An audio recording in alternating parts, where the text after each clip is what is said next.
Hello friend, কেমন আছেন? আশা করি সবাই ভালো আছেন। Welcome back to my channel. আজকে আমি আপনাদের সাথে শেয়ার করতে চলেছি খুবই সুস্বাদু একটা রেসিপি, পুলি পিঠে। এই পুলি পিঠে সবাই কম বেশি ভালোবাসেন এবং সবাই কম বেশি বাড়িতে বানান।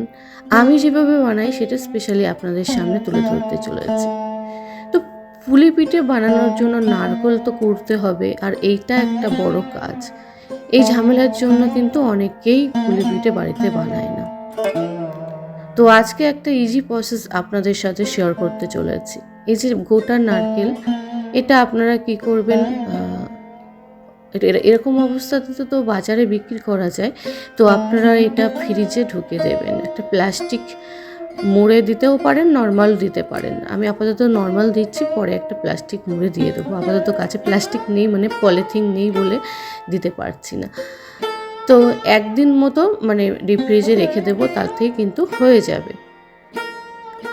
আর এটা কিন্তু খুব সহজেই নারকেলটা বের করা যায়।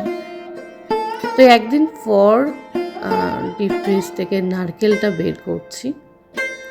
যখন নারকেল ছাইটা বানাবেন তার 1 ঘন্টা আগে নারকেলটা ডিপ ফ্রিজ থেকে বের করে রাখবেন, 1 থেকে 1.5 ঘন্টা আগে। তাতে করে নারকেলটা বার করতে কিন্তু সুবিধা হবে। দেখেছেন অনেকটা বরফ জমে গেছে, এই কারণেই বলছি 1-1.5 ঘন্টা আগে নারকেলটা ফ্রিজ থেকে ডিপ ফ্রিজ থেকে বের করে রাখবেন। আপনারা খুবই ইজি প্রসেসে কিন্তু নারকেলটা এইভাবে ছাড়িয়ে নিতে পারেন। 1 ঘন্টা রেখে দেওয়ার পরে এবার নারকেলটা জাস্ট মাঝখান দিয়ে দা দিয়ে এইভাবে ভাঙতে হবে। আপনাদের কাছে যদি দা না থাকে, কোনো একটা শক্ত জিনিস দিয়ে এরকম মিডিলে মারবেন চারিদিকে। আস্তে আস্তে, বেশি জোরে মারার দরকার নেই, নর্মাল চাপ দিয়েই মারলেই হয়ে যাবে। 2 হাত দিয়ে আস্তে আস্তে খুলতে হবে, তাহলে গোটা নারকেলটা বেরিয়ে যাবে। আমার একটু ছিঁড়ে গেছে, তার কারণ আমি মোটামুটি ওই আধা ঘন্টা মতো রেখেছিলাম ডিপ ফ্রিজ থেকে বের করে। এটা মোটামুটি 1 থেকে 1.5 ঘন্টা বের করে রাখতে হবে। আর এরকম কিন্তু গোটা বেরোয়, ভেতরে যে বরফটা দেখছেন এটা কিন্তু ওই নারকেলের মধ্যে যে জলটা থাকে সেই জলটাই বরফ জমে গেছে।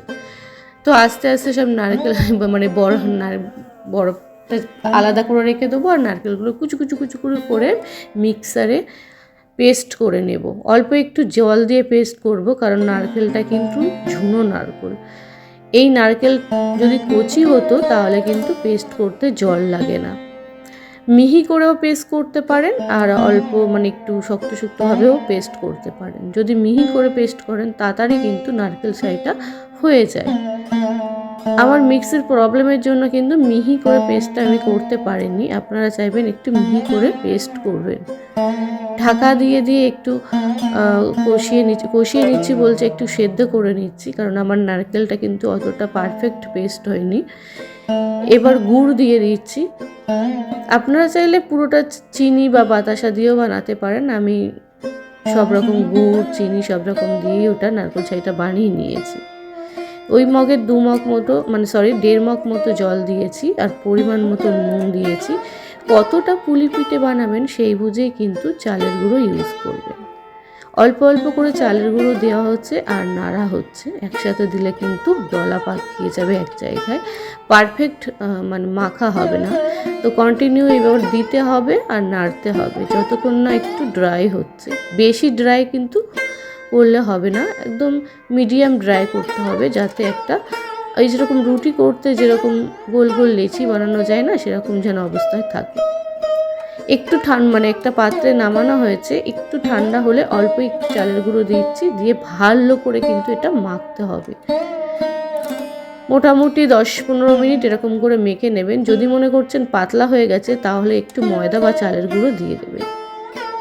এইভাবে খুলি বানিয়ে ওর মধ্যে অল্প করে একটু নারকেল পুর দিয়ে সুন্দর করে এইভাবে বানিয়ে নিতে হবে। এটা আমার মা বানাচ্ছে, আমি ক্যামেরা করছি। আমি এই পিঠেটা আমি নিজেও বানাতে পারি, বাট আমার দুজনাই একসাথে পিঠে করলে কিন্তু তাড়াতাড়ি পিঠেটা হয়ে যায় আর বেশ ভালো লাগে। মা একরকম ডিজাইন করছে, আমি একরকম ডিজাইন করছি। আমারটা তো আমি শেয়ার করতে পারছি না, কারণ আমি ক্যামেরা ধরে মাঝে মধ্যে ক্যামেরা ধরে রেখে দিচ্ছি, আর ক্যামেরা যখন অফ করছি তখন আমারটা আমি বানিয়ে নিচ্ছি। তো এইভাবে যে মানে যতটা হবে ততটা সব বানিয়ে নেব। ছোট ছোট করার চেষ্টা করবেন, তাতে করে কিন্তু দেখতেও ভালো হয় আর টেস্টও ভালো হয়। বেশি বড় বড় করলে কিন্তু অতটা দেখতে ভালো হয় না। এইভাবে এইগুলো আমি বানিয়েছি দেখুন, আর ওই দিকেরগুলো মা বানিয়েছে। সব বানানো হয়ে গেছে। আপনারা চাইলে জল দিয়ে সিদ্ধ করে নর্মাল গুড় দিয়েও খেতে পারেন। তো এটা আমি দুধে সিদ্ধ করে নেব। দেখুন অনেকগুলোই পিঠে হয়েছে, মোটামুটি আমাদের বাড়িতে সবার কম বেশি হয়ে যাবে। আর এই পিঠেটা আমার খুব পছন্দের একটা পিঠে। কোনো পিঠে নাই বানাই, এটাই বানাই। 1 কেজিরও বেশি দুধ নিয়েছি। মোটামুটি 20 মিনিট লো ফ্লেমে, না হলেও 10 মিনিট লো ফ্লেমে জাল দিয়ে নেব। দুধটাকে আর কি একটু গাঢ় করে নেব। গাঢ় করে নেওয়ার পরে পিঠেগুলো আস্তে আস্তে দিয়ে দেব। পিঠে বানানোর মানে মোটামুটি আধা ঘন্টার মধ্যে কিন্তু এই প্রসেসটা করবেন। যদি পিঠে বানিয়ে রেখে দেন তাহলে কিন্তু ফেটে যাওয়ার একটা চান্স থাকে। তো আস্তে আস্তে সব পিঠেগুলো দিয়ে দিচ্ছি। আর কিছুটা চুষি বানিয়েছিলাম, সেটাও দিয়ে দেবো ওর সাথে। তাতে করে কিন্তু খেতে অনেকটাই সুন্দর লাগে। এই চুষিগুলো বানিয়েছি, মা বানিয়েছে, আমি বানাইনি। চুষি আমি আদেও বানাতে পারি না। তো সবগুলো দিয়ে দিচ্ছি। দিয়ে এবার একটু 1 বাটি চিনি দিয়ে দিচ্ছি। আমি এর সাথে একটু গুঁড়ো দেবো।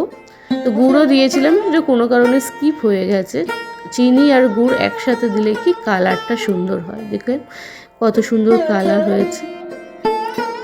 আপনারা চাইলে চিনির পরিবর্তে শুধু গুড় দিয়ে করতে পারেন। এটা রেডি হয়ে গেছে। কেমন হয়েছে অবশ্যই কমেন্ট করে জানাবেন।